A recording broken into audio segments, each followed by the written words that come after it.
Good morning, everyone. In unison, good morning. In unison, good morning, Your Honor. Ready to proceed? Yes, Your Honor. All right, go ahead.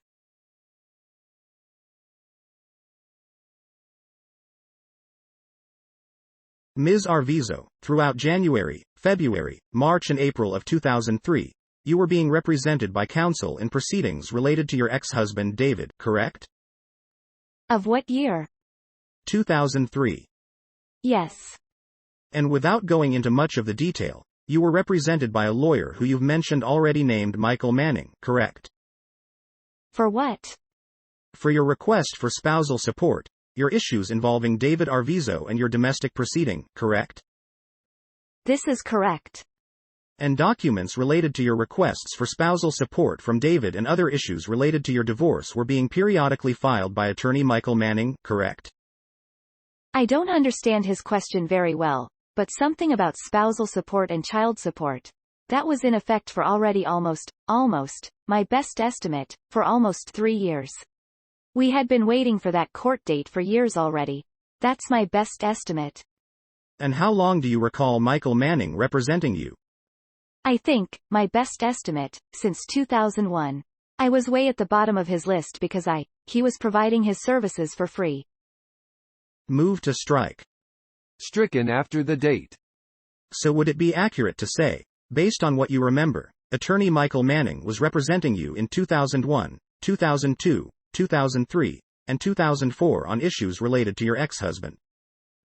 Yes.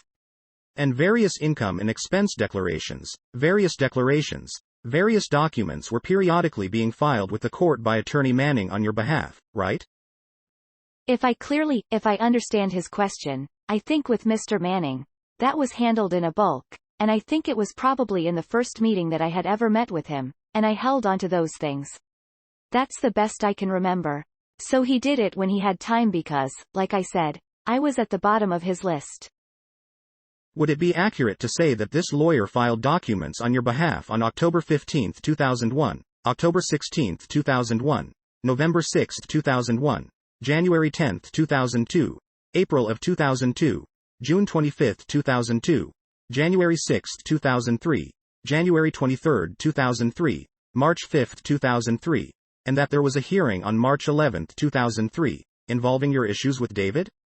Does that sound accurate to you? I don't know what he's trying to say. But like I said, in the initial meeting with him, to the best of my recollection, it was handled like in a package.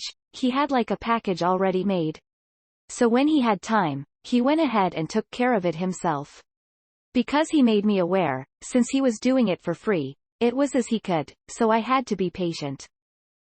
Would it refresh your recollection if I just showed you all those filed documents that were filed with the court? Yes. He filed them accordingly to when he had time, because I was not a paying customer. Move to strike. After, yes, all strike. May I approach, Your Honor? Yes. Ms. Arvizo, have you had a chance to look at those court documents? Just the date on them, the same ones he just said. Did they refresh your recollection that your attorney was filing documents throughout those years on your behalf? Like I said, he went, according to when he had time. Yes, that's correct. All of those years, this attorney was representing you in your domestic problems with your ex-husband David, right? Yes. Okay, I think it goes without saying that this lawyer was representing you during the time period you claim you were being harassed and falsely imprisoned by Mr. Jackson's associates, correct? Yes.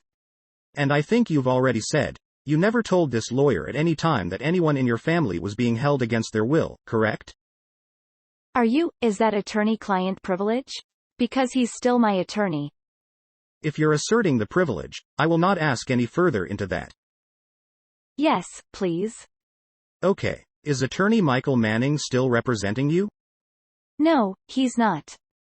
Okay, now, you indicated to the jury that this attorney was representing you for free, is that correct? Yes, this is correct. Didn't your attorney at one point file documents with the court asking that your ex-husband pay your fees? Yes, this is correct.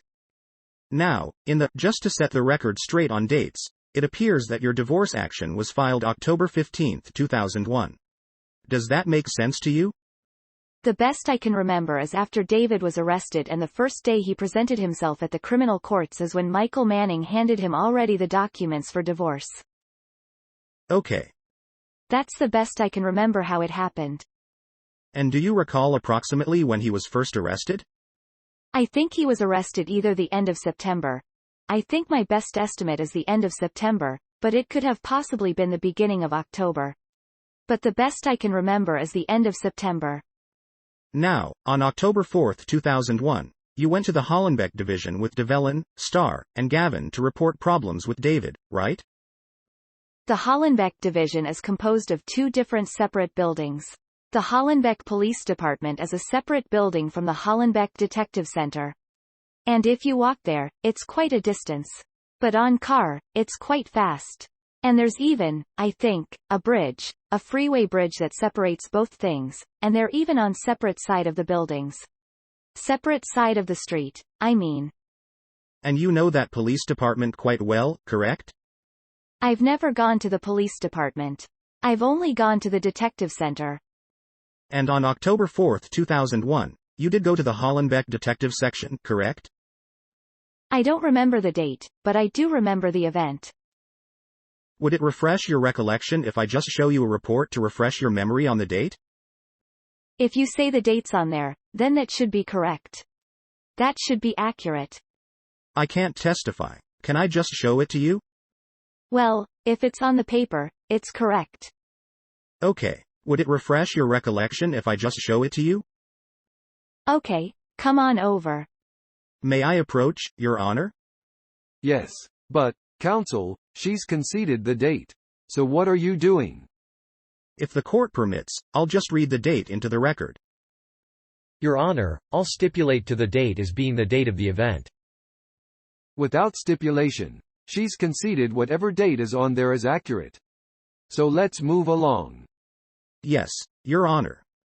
The date on the report is October 4, 2001. Okay. And you recall going to the detective division to speak about your problems with David, correct?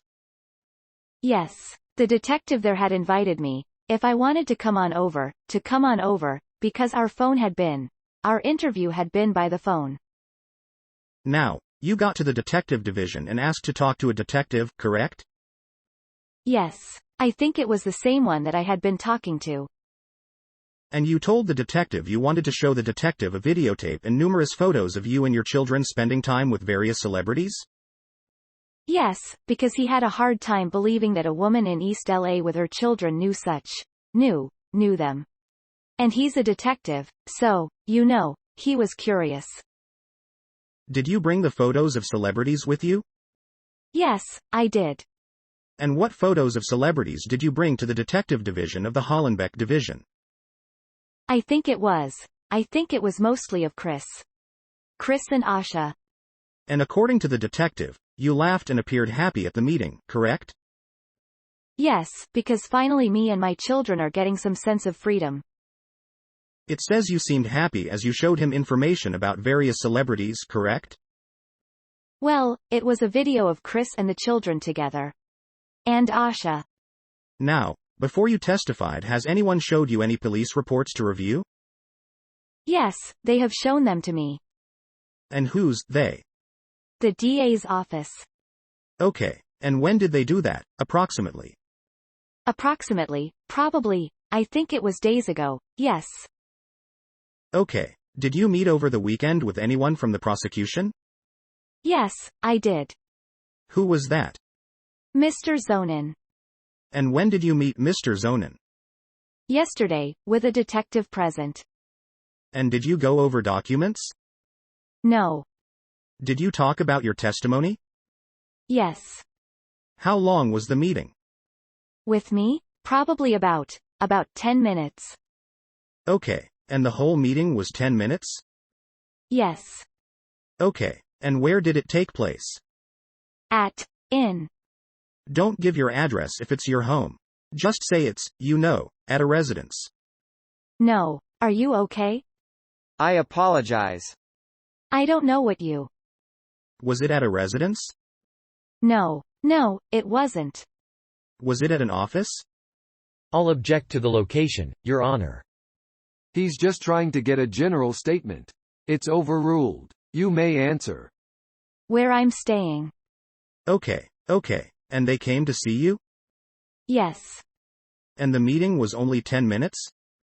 It was 10 minutes. Okay. I think he must have been on his way back to the office, I guess.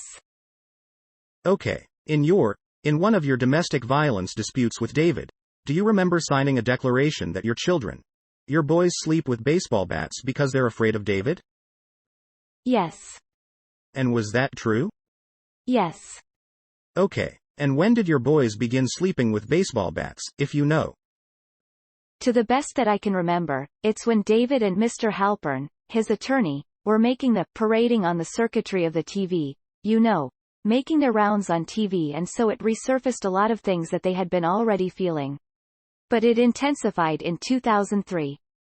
So because of the TV appearances by David and his lawyer, your sons began sleeping with baseball bats.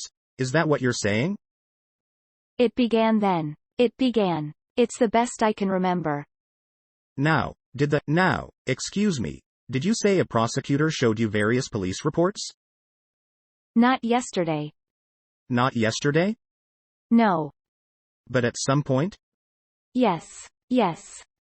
Did the prosecutor show you another police report where you reported David for domestic violence and told the police that Michael Jackson, Kobe Bryant and Fritz Coleman are going to help you?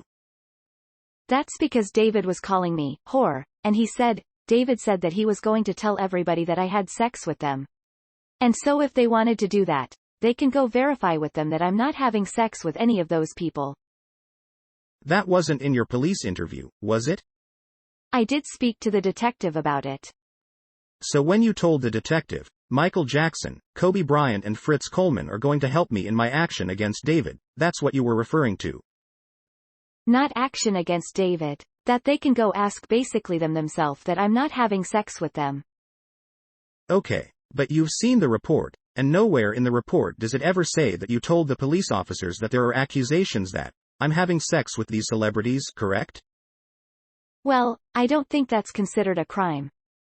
So when the police officer just mentions that quote, in your mind you should have also said, I told him the reason for the quote was that there were false accusations about me having sex with these celebrities, correct? I'll object. That question is ambiguous. Sustained. Had you ever told Michael Jackson anything about your domestic problems with David? No. Had you ever told Kobe Bryant anything about your domestic problems with David? No. Had you told Fritz Coleman anything about your domestic problems with David? No. And again, in looking at the report, you know that there's nothing in that report about these false accusations of sex, you know that, correct? Objection. Asked and answered. Overruled. Do you know that? I don't think it was considered a crime. Would it refresh your recollection just to see the report? I don't need to see the report. I'm telling you that's what happened and that's it. Okay, now, you had a hearing. Excuse me, let me rephrase that better. Based on reports you made to the police, David Arvizo was charged with domestic violence a couple of times, right? I don't know what you're talking about. What? I'll be happy to rephrase. Based on accusations you made about David Arvizo being abusive and violent, he was prosecuted, right? I don't I'll object as speculative. Sustained. Do you recall David Arvizo being prosecuted for crimes related to domestic violence?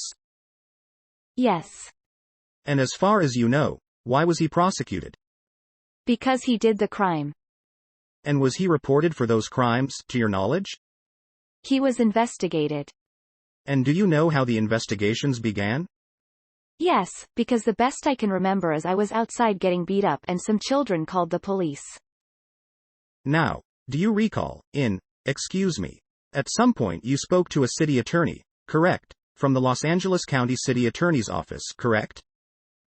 Okay, which case are we talking about?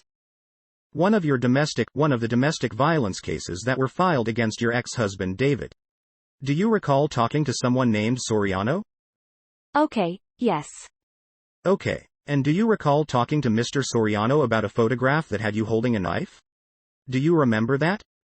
I didn't talk to him about it. He asked me, because David and Mr. Halpern, the ones that they've sold to the tabloids, presented it to me. And you didn't deny there was a photo of you with a knife like this, right? Of course there was. And you had an explanation for that photograph, right? Of course. And please tell the jury what that explanation is.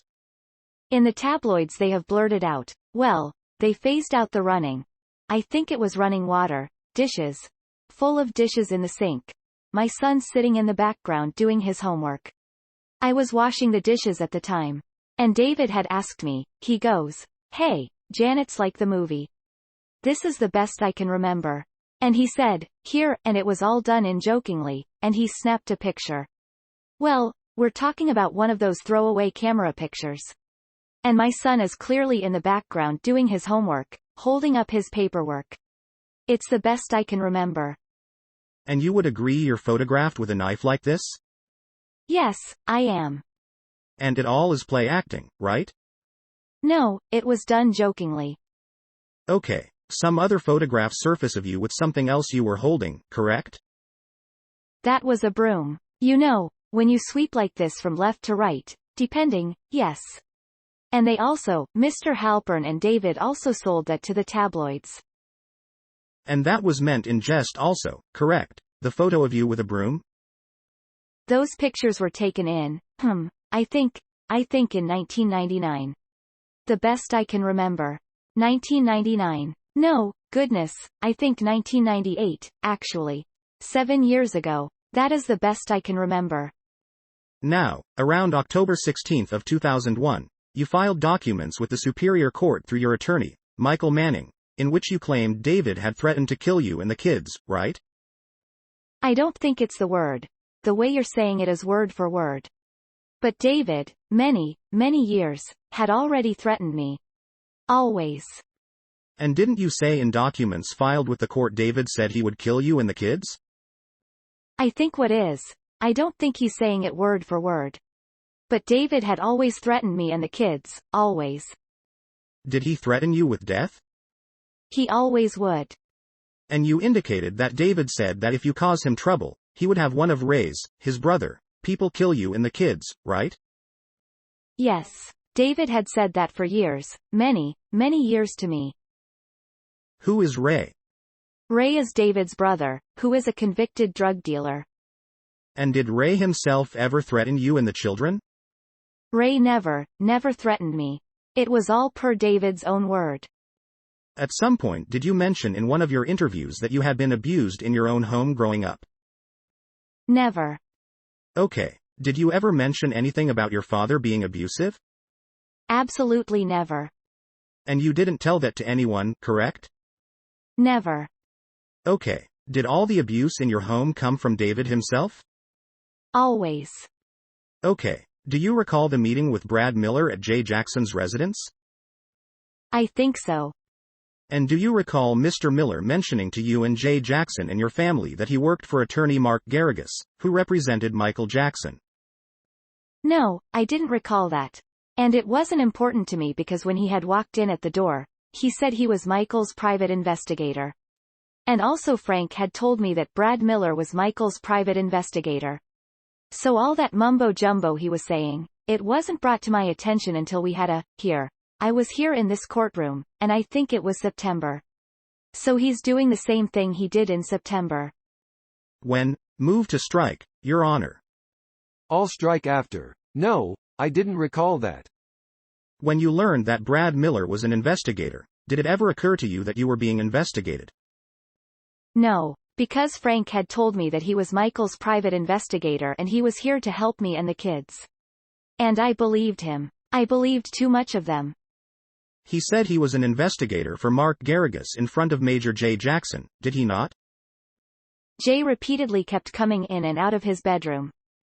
Did Brad Miller, as far as you remember, ever tell Major Jay Jackson in Major Jay Jackson's home that he was an investigator for Mark Garrigus, who represented Michael Jackson? No. Do you recall ever discussing with Jay Jackson the fact that Brad Miller was a private investigator? No. It's just that's how he introduced himself. Did you ever discuss with Jay Jackson either before or after that interview who Brad Miller was? There was no. I don't know what he's trying. It's so broad. But the answer to that question is no, as I'm understanding it. After the interview was completed, did you ever discuss with Jay Jackson who Brad Miller was? No. And did Jay Jackson ever ask you, Janet, he said he's an investigator. Who is he? No. Did you ever learn that Asaf worked for attorney Mark Garrigus? On the tape recorder that Asaf illegally was taping the Child Protective Services, he also says my son. I think my son there, Star, asks him, and he points out that he's Michael's security, or Star asks him, are you Michael's security? And he clearly says by his own mouth, yes. Did you ever learn that Johnny was a private investigator working with Miller? Johnny told me he was Michael's security.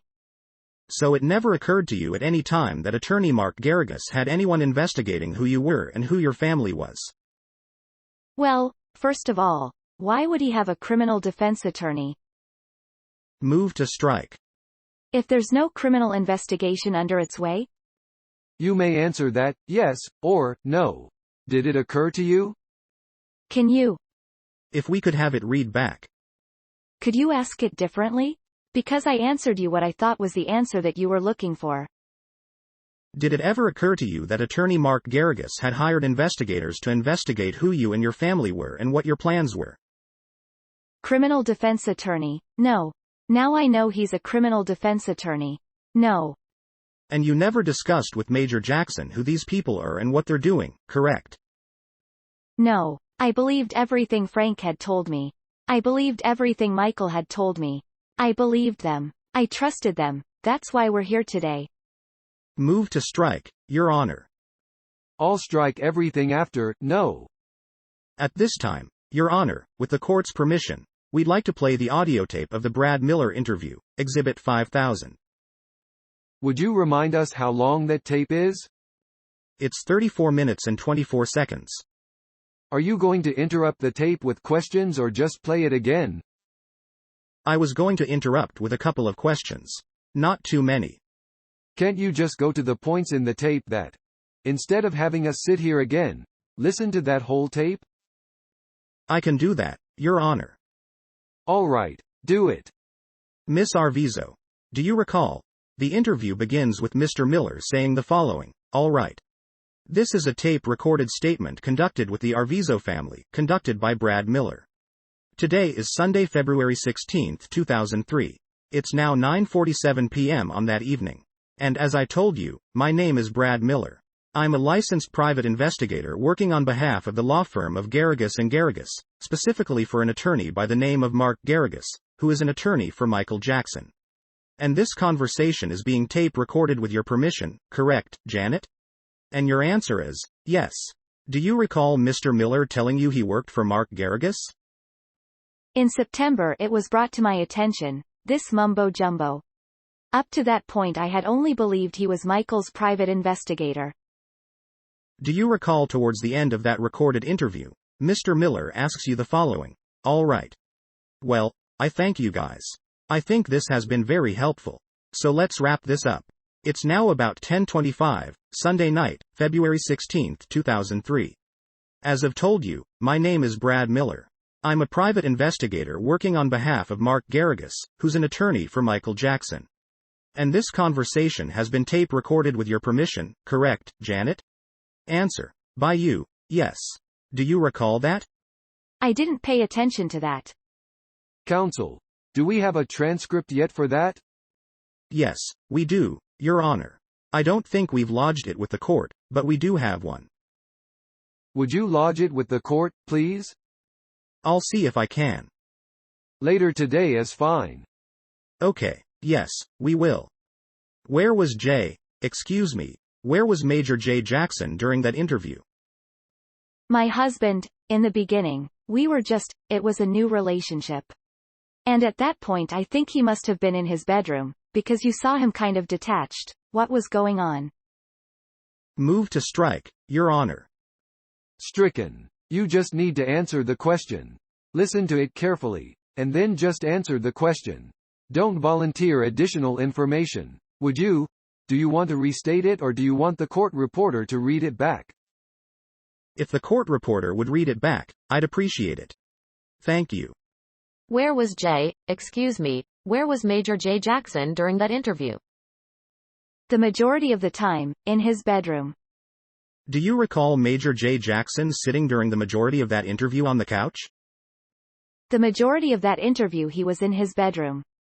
Now, is it your? Let me rephrase that. Are you claiming that what you said in this interview on February 16, 2003, was scripted? I already told him before.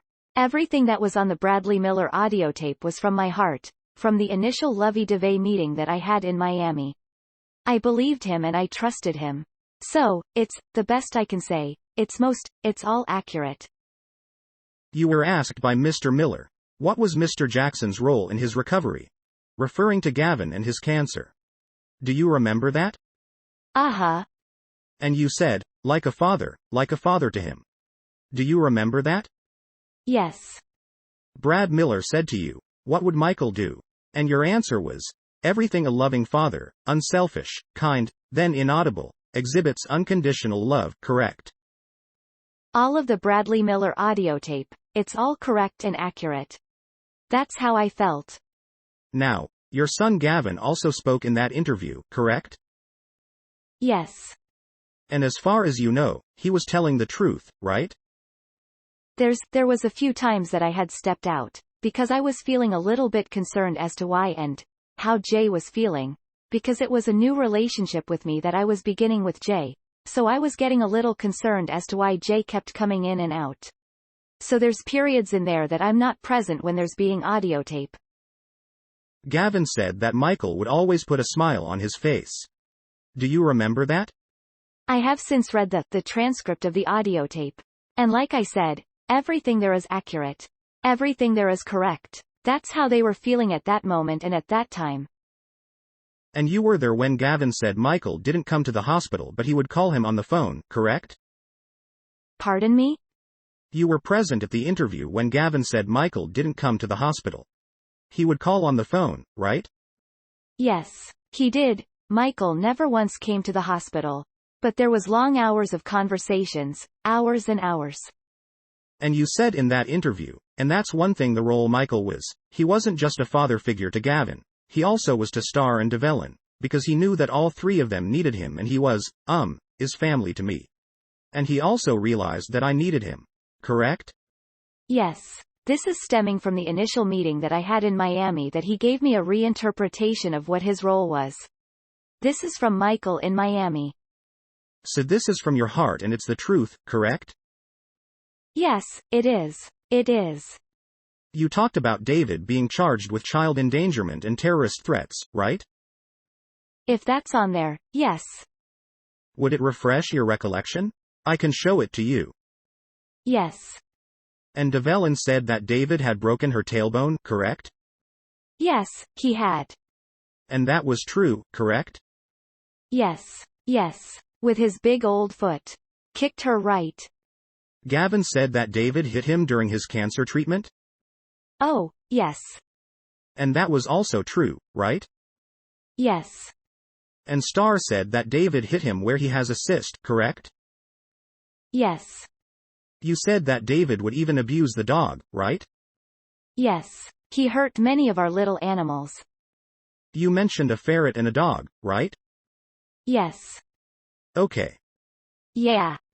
You talked about, when they had filmed the beautiful story about Michael and my son, David was there present. Do you remember that? Yes. Yes. What were you referring to when you talked about the beautiful story about Michael and my son? It was the DVD that's titled, Michael and Gavin. I had never seen it prior to this time, but Michael had informed me that it was a beautiful story. So this is all stemming from the Miami meeting, that 45-minute lovey-dovey meeting that I had with Michael. So when you talked about the beautiful story, you hadn't seen it, is that true? I had never seen it prior to Gary giving it to Evie. I mean Evie giving it to Gary and Gary giving it to us. You said that David was mad one day because you and Michael were dancing, right? Yes. And this was David's character. You know, I couldn't wear makeup. Couldn't shave my legs. You know, just different things. So, yes, I was happy to see Gavin dancing, because Gavin at that point had like a toddler walk. And, to me, that made me happy. And we were at a 20-foot distance and yet I still got beat up for that. But you said that me and Michael were dancing, correct? Yes, me, Michael, the children. You don't take it out of context or make it dirty. He was, me, Michael, the children, other guests there. It was inside this. What is it? Bumper cars area, and they have the ability to play the music really loud. So, and that's just what it was all about. Move to strike the comments, Your Honor. Denied. Where were you and Michael dancing? It was inside, just the children, me, Michael and other guests there, under a tent in the bumper car area. And when did this happen?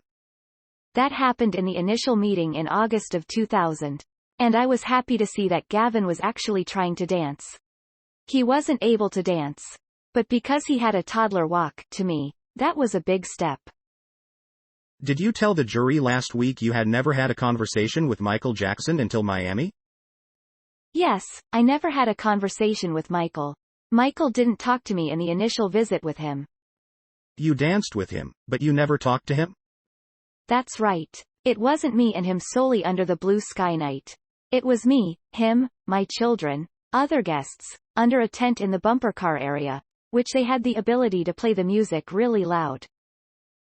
The first time you visited Neverland, do you recall having dinner in the main house at Neverland? Yes.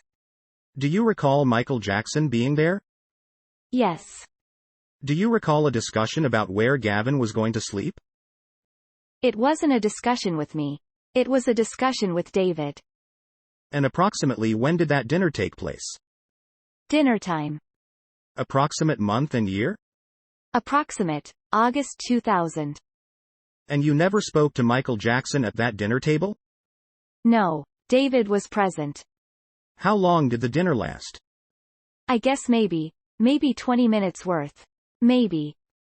Getting back to the Brad Miller recording, you said the following: in my observance and their interaction, and Gavin with Michael and Star, with Michael and Davellin, with Michael is that, as a father figure, he provides for them. He provides them with a sense of humor. He's very funny, and a sense of direction and guidance. And you meant what you were saying, correct? Yes, I did. This is my observance of what I saw in Miami. But now I know different what was happening and I was clueless. Move to strike the comments. All strike after, yes, I did. You said, Michael's everything that an ultimate father is, and that's what the children have always prayed for, is a father, and that God has blessed them with. And me, I've always wanted family, so he's family to me. You said that from your heart, correct? Yes. He put on a good show in Miami. Move to strike the comment. Strike the after, yes. And you said, in being what I endured in 17 years, I would be the most sensitive to any little thing. And Michael has never, absolutely never, made me feel in any way, form, shape or matter that anything was anything different other than Gavin as a son to Michael, Star as a son to Michael, Davellin as a daughter to Michael, and Michael father, like a father to all three of them. Do you remember saying that? What page are we on? 12. Thank you. Do you remember saying those words? Yes, and now I realize how stupid I was. Move to strike.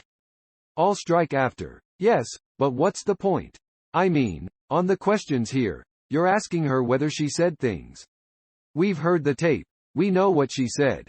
Do you have specific areas you wanted to ask her about? Yes, Your Honor.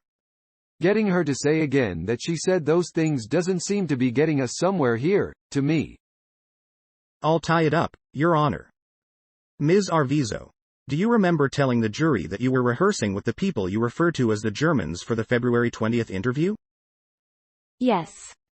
This interview with Brad Miller is February 16, 2003, correct? Yes. You've told the jury it wasn't rehearsed, correct? That's correct. Are you saying in the next 4 days you rehearsed for the February 20th video? Prior to Jesus, it was many times daily in Neverland with Dieter. First it was Ronald, Dieter, and then it became Dieter hands-on. And as you can see, it's been played approximately 5 or 6 times here, and I'm sure there's many people that can recite it now. Imagine me working daily, Dieter hands-on, with me and my kids, many times in one day, how that's possible. Move to strike. I'll ask you just to answer the question again. The question was, are you saying in the next 4 days you rehearsed for the February 20th video?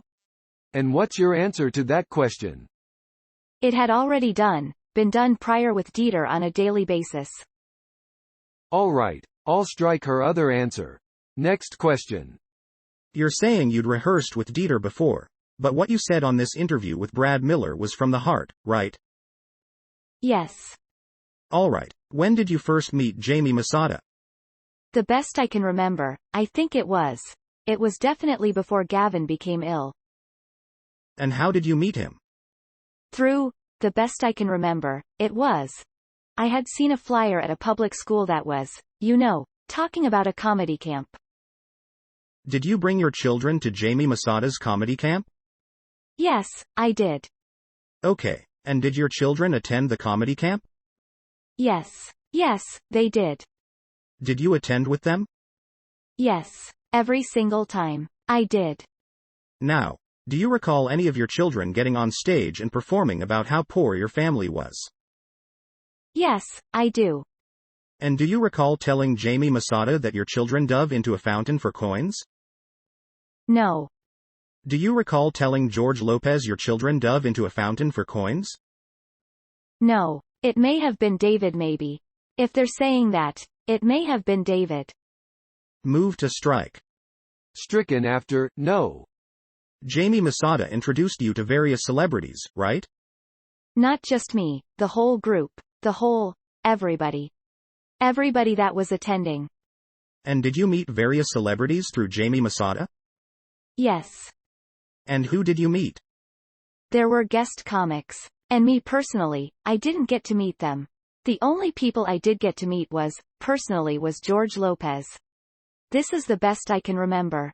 Louise Palanker, Fritz Coleman, Sully McCullough. That's the best I can remember. Those are the people that I personally met. And of course Chris Tucker and his girlfriend. I don't know how they are now, but that's the best I can remember. Me personally. And approximately what month and year was this? The best I can remember, it was all prior to Gavin becoming ill. The only one that we met after Gavin was ill was Chris Tucker. And with Asha, this is the best I can remember. But all the other ones that have already came up here, it was prior to Gavin becoming ill. In your deposition in the J.C. Penney case, and I'm referring to December 18, 2000, you indicated that you had filed a state disability claim because you were depressed. Remember that? Yes. You were asked what caused the depression. You said it was not your marriage. I was just sad about being a nobody. Do you remember that? I'm still a nobody. Would you just answer the question? Isn't that what you said? If it's on there, that's correct. Would it refresh your recollection if I just show you that? There was many things why I was sad. Most of all, the man that I was married that didn't love me or my kids. Move to strike. Strike that answer. I'm not quite sure what the question is at this point, however. I'll rephrase. I can restate it, Your Honor. You testified under oath, Ms. Arvizo, that you filed a state disability claim because you were depressed, and when asked why you were depressed, you said, I was sad about being a nobody, right? Objection. Compound. Sustained. Do you remember being questioned about why you had filed a state disability claim? No, I don't. But what he's talking about. I'll object as non-responsive. Sustained. Do you remember filing a state disability claim? Not at that time. It was years and years and years prior to what he's saying now. Do you remember why you filed that state disability claim? Depression. And the depression was because you felt you were a nobody, right? I'll object as irrelevant, immaterial. Overruled. You may answer. I'm still a nobody, but now I'm with somebody that's just a regular person. Move to strike, Your Honor. I just request the witness be asked to respond to the question. I'll strike the answer. Are you asking her if that's the reason she gave on the form? In the deposition, Your Honor.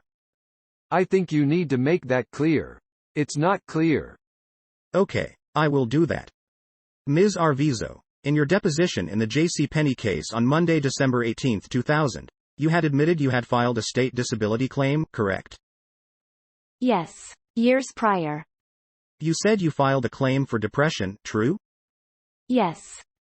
You were asked if your marriage had caused depression. Do you remember that? No, I don't remember that. Would it refresh your recollection if I just show you those pages? No, but if it's on there, it's correct. You were asked was it your marriage, and your answer was, no. I was just sad about being a nobody, correct? And I'm still a nobody.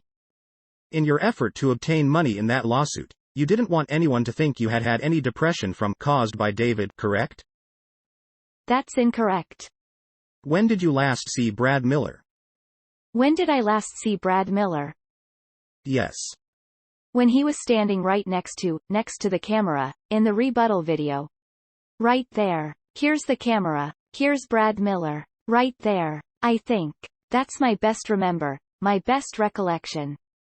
The interview with the DCFS was the morning after the rebuttal video. Oh, that's right. He did come afterwards and, go ahead. Was Brad Miller at the meeting with the representatives of the Department of Children and Family Services? No, he wasn't present there when they were there. So was the last time you saw him, that you can recall, where you did the rebuttal video? Was that the last place you saw him? He did come afterwards, after the ladies had left. The ladies were no longer in my apartment. He did come afterwards. Was it your idea to have the DCFS interview at Major Jackson's home? I think so. Why? I don't remember. Were you living at Major Jackson's home? No. When you had that interview? No. Did you represent to the social workers from the DCFS that was your home? No, I told them this was my boyfriend's home. Did you tell him that your children ever stayed there? I did tell them that we visited there. Was your intent to make them think that's where your children lived?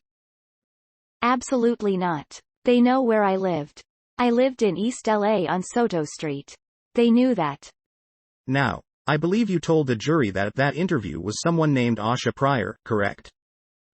Asha Pryor, yes. And Asha Pryor at the time, as far as you knew, was actor and comedian Chris Tucker's fiancé, right? At that time that's what I felt. They do have a baby together. And her baby was there for the interview, right? Yes. And after the interview was over, you drove somewhere with Asha Pryor, didn't you? Incorrect. Did you ever drive with Asha Pryor anywhere after the interview?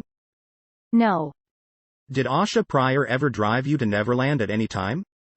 No. How often did you use to talk to Asha Pryor during this time period? Often. Would you call her? Yes. Would she call you? We're talking about a friendship that had gone on for years. So can you specify the time period? Sure. Let's say between January of 2003 and April of 2003. Okay. Prior to Neverland, it was back and forth phone calls. During Neverland, there was no return phone call that she can call me back on. Do you recall Miss Pryor ever driving your children to Neverland? Yes. When was that? That was right after the CPS interview, when Asaf had escorted Asha and the children to the car. And they were being followed. Did you ask? Move to strike the comments. Denied. Did you ask Miss Pryor to drive your children to Neverland after the DCFS interview? No. Do you know why she did that? That was already prearranged. How was it prearranged? Well, it was already in a conversation prior, per Frank's instructions. Did you ever ask Asha Pryor for the keys to Chris Tucker's car? No. To your knowledge, did Davellin ever do that? No. Do you recall ever being in a call with Davellin where you and Davellin asked Asha Pryor to the keys to Chris Tucker's automobile? No. Do you recall discussing going to Brazil with Asha Pryor? Like I had told you, remember those conversations that I would have and try to slip something in? So at the end of all these people could put this puzzle together as to where me and my children were finally at. Do you recall telling Asha Pryor that you were excited to go to Brazil? No. Do you recall inviting Asha Pryor to go to Carnival in Brazil with you? No. When's the last time you saw Asha Pryor? I think it was the CPS meeting. I think that was the last day. I'd like to ask you some questions about some of the interviews you gave the sheriffs in Santa Barbara, okay? Okay. I'm just going to go through those interviews. You indicated in one interview that you were studying to be an orthopedic technologist, correct?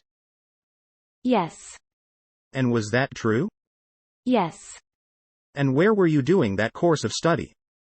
I was doing that at a vocational school in Orange County. And what years did you attend there? I attended approximately in 2003. Did you finish that course? No. How long did you go to school there? Probably summer and attempted to try to finish fall. You mentioned to the sheriffs that you knew Carol Lemire, correct? Yes. That's David's girlfriend. Well, before you thought she was David's girlfriend, you knew her in another capacity, correct? Yes, David and I both knew her. And how did you know her? She doesn't like to call herself grandmother, but she actually is the grandmother to one of the children that was taking tap dance lessons where my children were. And you met her at that school, correct? This is correct. Okay. Did you stay in touch with her for any length of time after you met her at that school? David did. Did Davellin ever stay at her house, to your knowledge? Davellin stood, I think, when Gavin had gotten ill, I think for less than 1 month. And I came to find out that all she wanted Davellin was to clean her house. And so I put a stop to that. To your knowledge, how many evenings did Davellin stay at Carol Lemire's house? I can't remember, but the best one who could remember that would probably be Davellin. We're talking 5 years ago. Do you know if she spent weeks there? I don't think so. Did you often know if she was going to stay there? Of course. Would she ask your permission to stay there? No, she didn't want to go to her house anymore. And I came to find out is because all Carol wanted her was to clean her house. But you don't know approximately how many nights Davellin stayed at Carol Lemire's home, right? No, please. My son had cancer, Do you know approximately what year Davellin was staying at Carol Lemire's home? Yes, this was when Gavin had cancer, in 2000. Did you ever tell Asha Pryor that your family was being held against their will? Yes. When was this? I think it was during the hotel period. That's the best I can remember. I tried to reach different people. And you specifically remember telling her that you were being held against your will? Yes. Do you remember ever asking her to call the police? No, that was another thing I slipped in, and I was always hoping that these people would call themselves. This way the call didn't come from me. Quick slip in. Now, during the DCFS interview, Asha's present at Major Jackson's home with 3 social workers from Los Angeles, correct? Yes. You never say anything about your being held against your will, correct? That's correct. Because Asaf had already told me. He already had warned me prior to them. The ladies coming in. You saw Major Jackson when you arrived that morning, correct? Yeah, I think so. But it was a new relationship with Jay, and he was now he has softened up, but back then was very completely organized. The first time you visited Neverland, did you tell the jury you didn't know where your sons were the first evening? Which, are you talking the police report? All object is vague. I'll rephrase it if it's unclear. All right. The first time your husband and your son, your husband and your children visited Neverland, do you remember when that was? Yes. And approximately when was that? In August of 2000. Do you remember where your son stayed that first evening? In Michael's house. How did you know they were staying in Michael's house? Because Gavin had asked. Did you hear Gavin ask? Yes, I did. Do you know approximately where he made that request? No, I don't remember. Did he make that request at the dinner table, to your knowledge? You know, I can't remember that part. Did you? We're talking 5 years ago. Did you have any discussion with Michael Jackson about where your sons were going to stay that evening? He didn't talk to me. I didn't talk to him.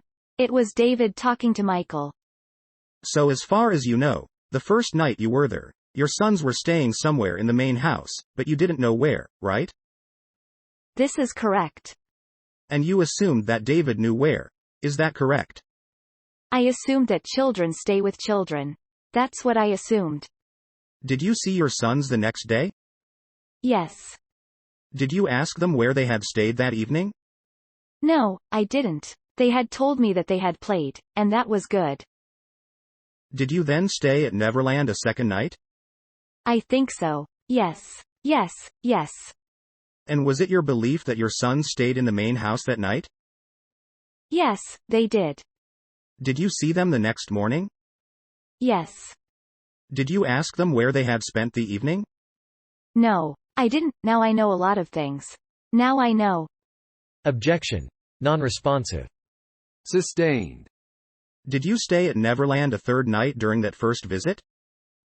I don't remember how many days we stayed there, but I know it was just days. And that's it. You're going to walk me through each room. I mean each door, each day, and I don't know. Do you think you stayed more than 2 nights at Neverland during that first visit?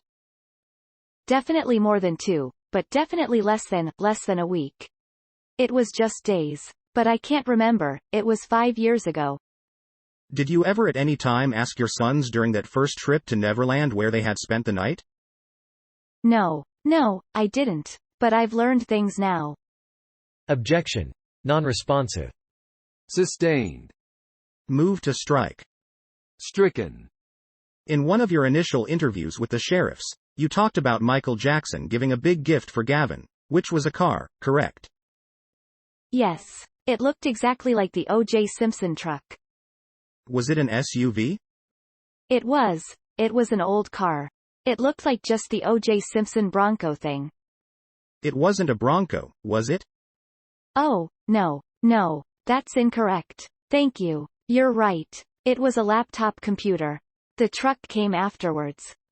Okay, I'm focusing on just the truck. Okay? Okay, because you had mentioned the truck, so. Well, you said it looked like Mr. Simpson's Bronco, but it was really a Chevy Blazer, wasn't it? No, I think it was a Ford Bronco. At some point, didn't you refuse to return the registration to that car? I didn't have no registration. Did you ever keep any of the papers associated with that car? No, a VIN number.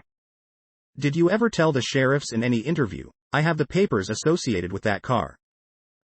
I have papers that, I wrote down the VIN number. Anything else? No, that's it. You were upset that that Blazer was returned, weren't you? No. You never were upset? No. Did you ever think it was wrongfully kept by Mr. Jackson? No. What I thought was wrong is that they wanted Gavin to come back alone to pick it up. That's what I thought. That was the uneasy part. Did you ever complain to anyone that Michael Jackson said he would repair the car and we never saw it again? No, I didn't complain. That was just information that the police wanted to know every detail, so that was the best I can recall. And we're talking about in 2001. This is 4 years ago. Now, at some point, you said that Mr. Jackson gave your son a laptop computer, right? Yes, he did. And do you know approximately when that was? That was the first visit that we had gone to in August of 2000. And did you actually see that computer? Yes. And was that returned at some point also? Yes, it was. Do you remember telling the sheriffs that you had kept the VIN number and registration?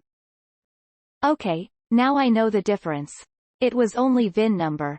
The paperwork of the VIN number. That's all. So when you said registration, it was a mistake? Yes. It's VIN number, that big long number. Alright, And you also complained about Michael's people taking the computer back, correct? No, I didn't complain. I had just made them aware, that's all. And when you say you made them aware, who were you talking about? The police. Okay. Because they wanted every detail that I can possibly remember, so it was just information. Okay. You never complained to any sheriff that the computer had been returned when it really belonged to Gavin. No, it was information. Okay. Counsel? Oh, okay. Take our morning break.